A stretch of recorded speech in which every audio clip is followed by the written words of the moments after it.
So then, the next antinomy that Kant provides a solution for is his famous solution to the antinomy of freedom versus causality. And so he had stated in a sort of mini introduction to this section of the latter two antinomies that the unconditioned aspects of them are heterogeneous from the conditioned, so they're completely separate in the dynamical antinomies versus the mathematical antinomies, where the actual unconditioned is part of the series. So here, cause and effect are two separate things. Necessary and contingent will be two separate things. So they have a heterogeneous nature, so they're very different. And what he first wants to know about the solution to the third antinomy, about whether everything in nature is strictly determined, or whether there is also not the possibility of another type of cause, freedom, namely. And so he says, so we have nature and freedom, which is an apparent antinomy, and he wants to know, are they mutually incompatible, or is there some way in which they can form a harmony together? And he does indeed believe that the two of them harmonize in a certain way, in which he says that for every object, we have to consider that every object has a sort of twofold aspect to it, an empirical character and an intelligible character. The empirical character, and this applies for both the human subject as well as for the object, the empirical character is simply that aspect of the effects and the actions in the field of appearances, all of which, without exception, are governed by the law of causality. For every effect that happens, there's a cause that made that effect take place, and so on, in infinitum. But each object also has an intelligible character to it, and this is its noumenal aspect, that aspect of what he had called the transcendental object, which is beyond the bounds of a possible experience, but we can intuit that it's there. It's this transcendental object, and in us it's a transcendental subject. The transcendental object, we can intuit that it's there, and then it acts with causal force on the realm of appearances. It is the ultimate cause of the appearances that appear to us, as conditioned by the operative forms of space and time. They're not things in themselves, but there is a transcendental object which is causing them. So he is applying the category of cause to them, but he doesn't think that we can apply any kind of other thing to the intelligible character of things.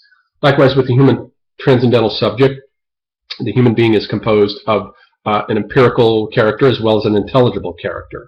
The empirical character has to do with the will, and it exerts effects in the field of space-time, and all of the effects are subject to the law of causality. But now the question is that the human being has an aspect in terms of his intelligible character that is free.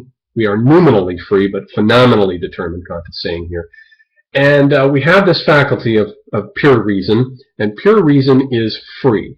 It has a speculative aspect to it, which is guilty of dialectical abuses that he's been critiquing so far. The speculative aspect is the aspect of the reason that goes back in an infinite regress, looking to find out how effects have been produced by unconditioned ultimate causes.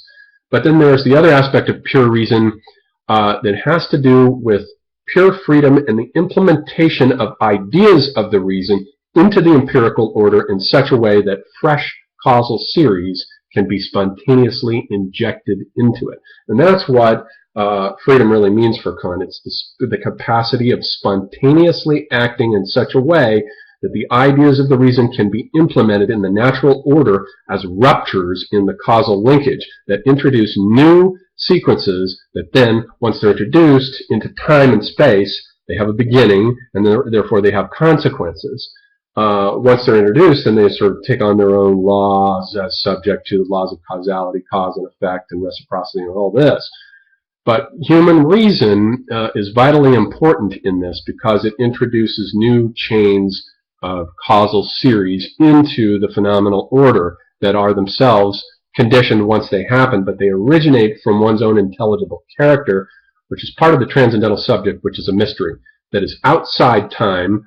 It's not in time, and therefore it's not conditioned by causality, which is part of the modality of time, and it comes purely from the free act of the human will. And we can say that, Kant gives the example that someone spreads malicious lies, for example, and we can look at their empirical character in the empirical circumstances and say, and analyze why this happened. They were in bad company, they had a bad upbringing. Nowadays we would say they were genetically flawed or predisposed by some poor temperament in some manner to say this. You have all these other contingent empirical factors that determined why the person spread these malicious lies, but the bottom line remains that the person could have, regardless of these contingent circumstances, whether the person comes from poverty or a rich family, could still have chosen not to spread the lies or to do so.